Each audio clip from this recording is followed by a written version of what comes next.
सुस्वागतम बच्चों। मैं सुनीता शर्मा हिंदी हाई स्कूल से आप सबका ई लर्निंग क्लास में हार्दिक स्वागत करती हूँ। हेलो बच्चों, आज हम पढ़ेंगे वनस्पतियों में लैंगिक प्रजनन। वनस्पतियों में पुष्प अर्थात फूल लैंगिक प्रजनन की क्रियात्मक इकाई है। पुष्प में बाहर से अंदर की ओर क्रम से कुल 4 मंडल होते हैं। बाह्यदलपुंज, दलपुंज, पुमंग और जायांग। इनमें से पुमंग और जायांग ये प्रजनन का कार्य करते हैं, इसलिए इन्हें आवश्यक मंडल कहते हैं।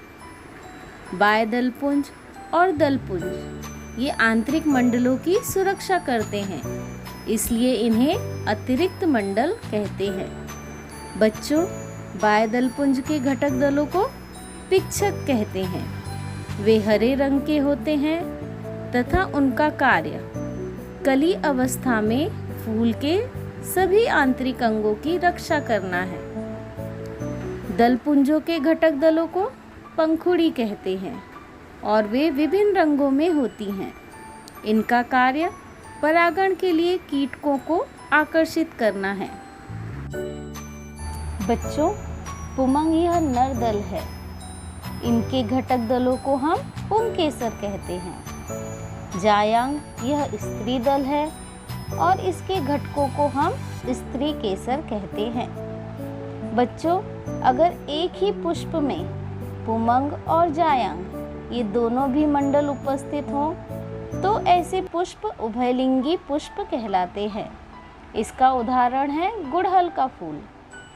अगर पुष्प में पुमंग और जायांग दोनों में से केवल एक ही मंडल हो तो ऐसे फूलों को एक लिंगी पुष्प कहते हैं। फिर अगर केवल पुमंग हो तो नर पुष्प और केवल जायांग हो तो मादा पुष्प। इसका उदाहरण है पपीता। बहुत से पुष्पों में आधार के लिए जो वृंत होता है उसे पुष्पाधार या पुष्पवृंत कहते हैं और ऐसे पुष्पों को पुष्पवृंती पुष्प कहते हैं। और वृंत न हो तो ऐसे पुष्पों को स्थानबद्ध पुष्प कहते हैं। बच्चों, हर पुमंग में एक पुतंतु होता है जिसके सिरे पर एक परागकोश होता है। परागकोशों के 4 भाग होते हैं जिन्हें कोष्ठक कहते हैं।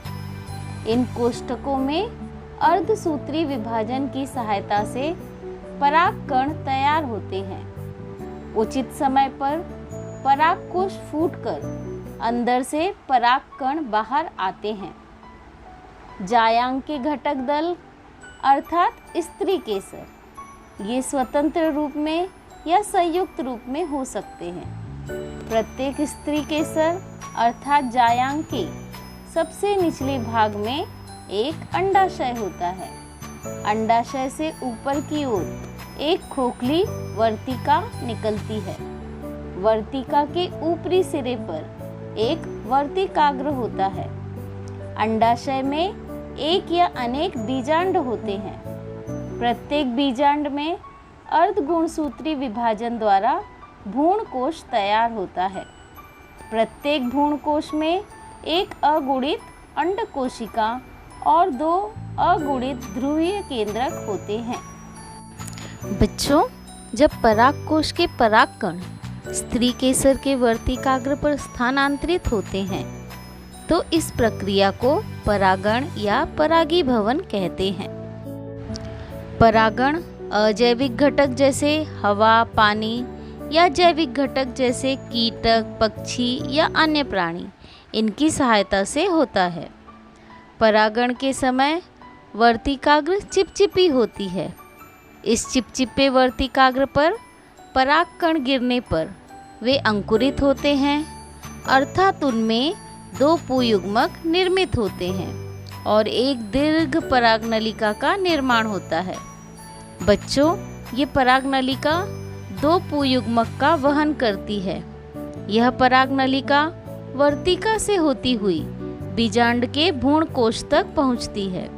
वहां परागनलिका का अंतिम सिरा फट जाता है और दोनों पुयुग्मक भ्रूणकोश में छोड़ दिए जाते हैं। उनमें से एक पुयुग्मक का स्त्री युग्मक से संयोग होकर युग्मनज बनता है, इसे ही फलन कहते हैं। दूसरा पुयुग्मक दो ध्रुवीय केंद्रकों से संयोग करके भ्रूणपोष बनाता है। इस प्रक्रिया में दो पुयुग्मक भाग लेते हैं, इसलिए इसे दोहरा फलन कहते हैं। बच्चों, फलन के पश्चात बीजांड का रूपांतरण बीज में तथा अंडाशय का रूपांतरण फल में होता है। फलों के सूखने पर वे फूट जाते हैं तथा बीज जमीन पर गिर जाते हैं और अनुकूल परिस्थिति में मिट्टी में अंकुरित हो जाते हैं। बीज में स्थित अंतःपोष का उपयोग कर युग्माणु की वृद्धि होती है और नया पौधा बनता है। इस प्रक्रिया को बीजांकुरण कहते हैं। बच्चों, जब परागण की क्रिया एक ही फूल या उसी वृक्ष के दो फूलों में होती है, तब उसे स्वयं परागण कहते हैं। जब परागण की क्रिया एक ही जाति के दो भिन्न वनस्पतियों के फूलों में होती है, तब उसे परपरागण कहते हैं। जैव प्रौद्योगिकी की सहायता से भरपूर उत्पादन देने वाली और प्रतिकूल परिस्थिति का मुकाबला कर सकने वाली वनस्पतियों की नई प्रजातियों का निर्माण करते समय वैज्ञानिक परपरागण ब्रश की सहायता से करवाते हैं। आज के लिए इतना ही बच्चों, अब हम अगली क्लास में पढ़ेंगे।